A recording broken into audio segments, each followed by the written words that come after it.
തിരുവനന്തപുരം അമ്പൂരിയിലെ അയൽവാസികളായിരുന്ന രാജിയും മനോജും വർഷങ്ങൾക്ക് മുൻപ് പ്രണയിച്ച് വിവാഹം കഴിച്ചവരാണ്.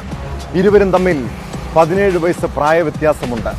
വീട്ടുകാരുടെ എതിർപ്പ് അവഗണിച്ചാണ് ദാമ്പത്യ ജീവിതത്തിലേക്ക് കടന്നത്. എന്നാൽ രാജി സ്വപ്നം കണ്ടതായിരുന്നില്ല കുടുംബജീവിതം. നിസ്സാര പ്രശ്നങ്ങളുടെ പേരിൽ വീട്ടിൽ കലഹം പതിവ്.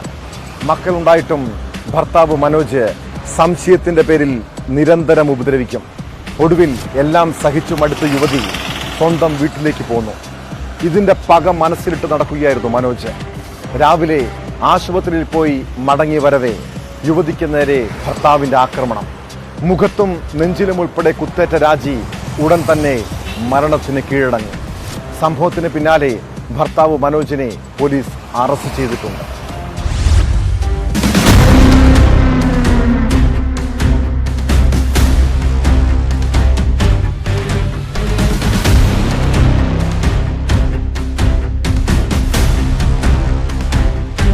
മായത്തെ ആശുപത്രിയിൽ പോയി മടങ്ങി വരവെയാണ് രാജിയെ ഭർത്താവ് മനോജ് സെബാസ്റ്റ്യൻ ആക്രമിച്ചത്. റോഡിൽ വെച്ചുണ്ടായ വാക്കേറ്റത്തെ തുടർന്ന് മുഖത്തും നെഞ്ചിലും കുത്തി പരിക്കേൽപ്പിക്കുകയായിരുന്നു. മൂക്ക് ഛേദിച്ച നിലയിലാണ്. കുത്തേറ്റ് രാജി അബോധാവസ്ഥരായപ്പോഴേക്കും മനോജ് സമീപത്തെ വീട്ടിലേക്ക് ഓടിക്കേറി. ബഹളം കേട്ട് ഓടിയെത്തിയ നാട്ടുകാർ ചേർന്ന് കാട്ടാക്കടയിലെ സ്വകാര്യ ആശുപത്രിയിൽ എത്തിച്ചുവെങ്കിലും ജീവൻ രക്ഷിക്കാനായില്ല. വിവരമറിഞ്ഞ് സ്ഥലത്തെത്തിയ നെയ്യാർ ഡാം പോലീസ് മനോജിനെ കസ്റ്റഡിയിലെടുത്തു. ആക്രമണ സമയത്ത് കൈക്ക് പരിക്കേറ്റ മനോജിനെ ആശുപത്രിയിലെത്തിച്ച് ചികിത്സ നൽകി. അവർ രണ്ടുപേരും തമ്മിൽ പിണക്കമായിരുന്നു. അത് കഴിഞ്ഞപ്പം ഇവര് പരസ്പരം യോജിക്കാൻ വേണ്ടി നോക്കി. പക്ഷെ പരസ്പരം അടുക്കുന്നില്ല. അങ്ങനെ ഒരു പക്ഷെ എന്തേലും ഒരു മാറി താമസിച്ചായിരുന്നു. ഒരാൾ അവിടെയും ഒരാൾ ഇവിടെ. രണ്ടും പിള്ളേരുണ്ട്. ഒരാള് ഇവിടെ താമസിക്കുന്നു വീട്ടില്, പുള്ളിയുടെ അമ്മയുടെ വീട്ടില്. ഒരാള് കർണാടക. ബസ്സിലെ ഡ്രൈവറാണ് കണ്ടത്. ആ ഡ്രൈവർ തിരിച്ചു വന്നപ്പോൾ പറഞ്ഞായിരുന്നു.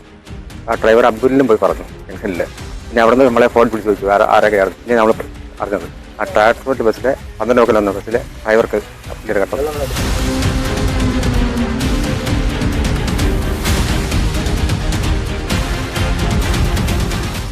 വർഷങ്ങൾ നീണ്ട പ്രണയത്തിനൊടുവിലായിരുന്നു ഇരുവരുടെ വിവാഹം.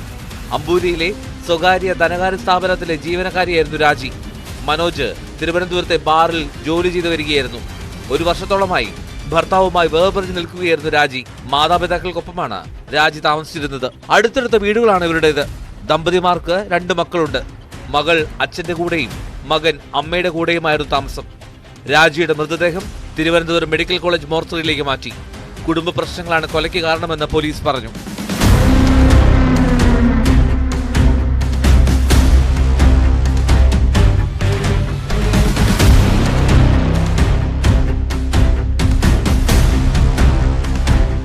News 18 നെയ്യാറ്റിൻകര.